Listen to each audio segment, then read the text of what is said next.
Welcome. We're diving deep today because we know you value getting straight to the core of ideas, understanding things efficiently, but also, well, deeply. And our focus is language, specifically how misunderstanding really common words can, perhaps surprisingly, get in the way of personal growth, maybe even fulfillment. Our mission here is to unpack some of these seemingly simple words we use every day. And reveal how they might be a bit misleading sometimes. The hope is this brings some clarity, maybe even shifts your perspective a little. We've looked at this from various angles to get here. Let's start with the big one, happiness versus pleasure. It seems most people want happiness, wouldn't you say? Absolutely. But often, the actual pursuit ends up focusing on pleasure. And they aren't the same thing at all. How would you define the difference then? Happiness is. Happiness tends to be, well, long-term. It's often quieter, more stable. It feels deep, connected to meaning, purpose. Like satisfaction from work you value or strong relationships, that kind of thing. Precisely. It's enduring. Yeah. Pleasure, on the other hand. That's the quick hit, right? Loud, exciting, immediate. But temporary. Very temporary. It's often driven by dopamine, that burst of feel-good chemical that just doesn't last. Think a new purchase, or maybe a sugary treat. And modern life, things like social media, consumer culture, even some self-help messages, they seem to mix these two up quite a bit. They really do. They often package pleasure and sell it as fulfillment.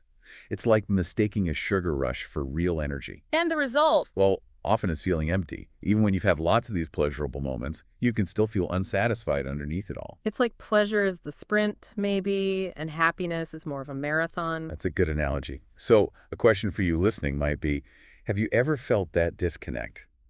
Chasing enjoyment, but not quite reaching that lasting satisfaction. Let's move to another pair of words that cause trouble. Ignorance and incompetence. People can get really stuck here, can't they? Wow. Through self-labeling. Definitely. Misunderstanding these can be incredibly limiting. Let's break them down. Ignorance simply means not knowing something, lacking knowledge in a particular area. You just haven't learned it yet. exactly. It's temporary, it's fixable, you can learn. Incompetence, though, implies something different. It suggests you can't learn it, right? That you lack the basic ability, the aptitude. It feels much more permanent. It does. But here's the crucial part.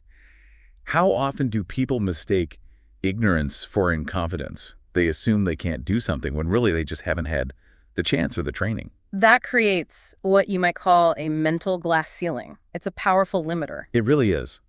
Think about the outcomes. If you see a gap as ignorance, what do you feel? Probably curiosity, maybe motivation to learn. But if you label that same gap as incompetence, Then it's more likely shame, maybe feeling paralyzed, inadequate. You might not even try. there's a quote that captures this. You can't grow into something you've convinced yourself you're not allowed to reach. That really hits the nail on the head. It highlights how self-limiting this confusion can be. So maybe ask yourself, are there areas where you've assumed you just can't, when perhaps it's simply that you don't know how yet? Moving on, let's consider belief versus fact. This distinction feels especially important nowadays, particularly online. It seems personal beliefs get presented as universal truths all the time. It's vital we understand the difference. A belief is. A belief is fundamentally a personal framework. It's how an individual understands or interprets the world. It's subjective. It's not necessarily objective reality, not something you can prove with external evidence in the same way you can prove a fact. Correct. And the danger comes when we equate the two, when we treat our personal beliefs as if they are undisputed facts. What does that do? Well, it stifles questioning, doesn't it? It makes us less open to listening to other views, less likely to evolve our own thinking. If a belief is treated as fact, there's no room for doubt or growth. There's a thought related to this. If your truth can't survive scrutiny, it's not a truth, it's a defense mechanism. That's potent. It suggests that rigidly held beliefs, ones we refuse to examine, might be protecting us from something rather than reflecting reality. Think about personal beliefs like, I'm not creative, or I'm too old for this. If you hold those as facts about yourself, You won't even try. You won't test those limits. The belief itself prevents exploration and potential discovery. It becomes a self-fulfilling prophecy. so it's worth examining. Are there any beliefs you hold very strongly that might actually be boxing you in, preventing you from trying new things? Let's look at another pairing. Assumption versus thinking. We often use these interchangeably, but they're quite different cognitive processes. Deliberate thinking takes effort, wouldn't you agree? Oh, absolutely. Real thinking involves time, maybe some mental friction, reflection, analysis. It's active. Assumptions are more like shortcuts, the brain filling in gaps quickly. It's a good way to put it. Assumptions pop up when the brain wants to avoid the harder work of deep investigation. We fill in the blanks based on past experience, or maybe just convenience. What are some common assumptions we make without realizing? Well, assuming others know what we mean, or assuming it's too late to start something, or maybe assuming success has to look a certain way, like constant hustle. These often operate below conscious awareness. And the consequence of just letting these assumptions run the show. They become barriers. Barriers to progress. Barriers to understanding other people accurately. So many misunderstandings stem from unexamined assumptions about what someone else thinks or intends. There's an interesting way to frame it. Assumptions are placeholders for truth.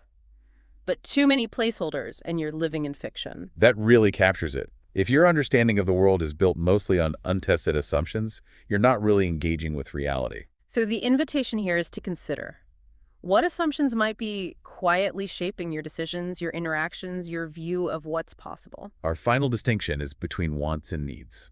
This gets tangled up quite often, especially around ideas of success and fulfillment. Needs being the fundamental requirements and wants being more. Ego-driven desires. Generally, yes. Needs are about fundamental well-being. Safety, connection, purpose, respect.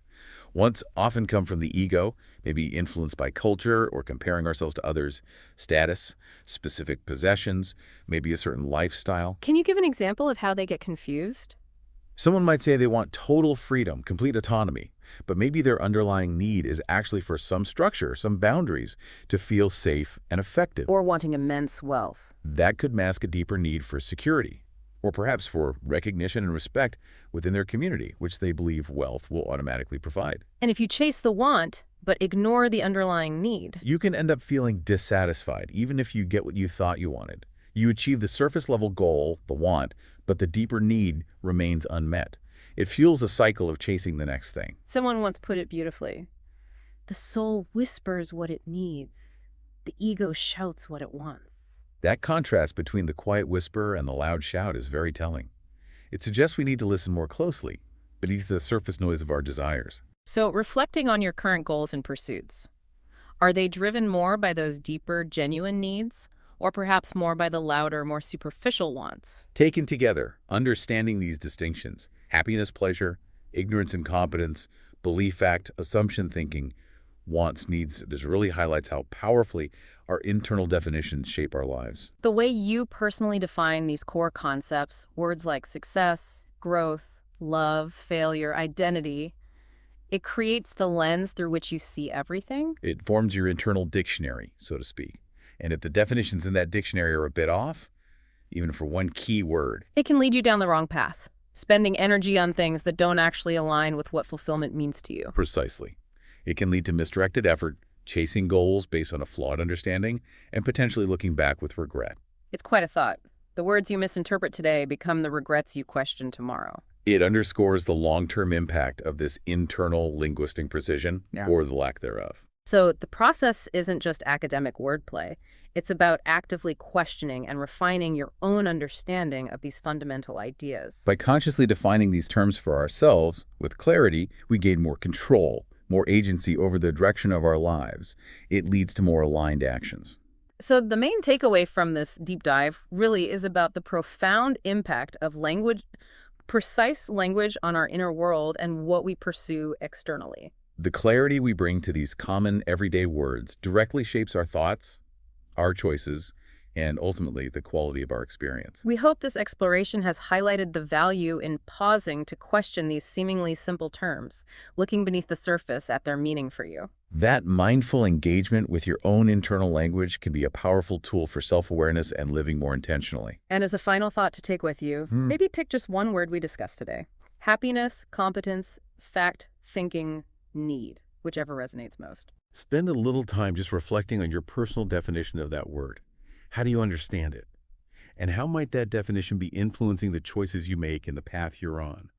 Continue exploring the power held within your own inner dictionary. Thank you for tuning in to this episode of the Deep Thoughts Podcast. I hope you found insights and inspiration to take with you on your journey of self-growth.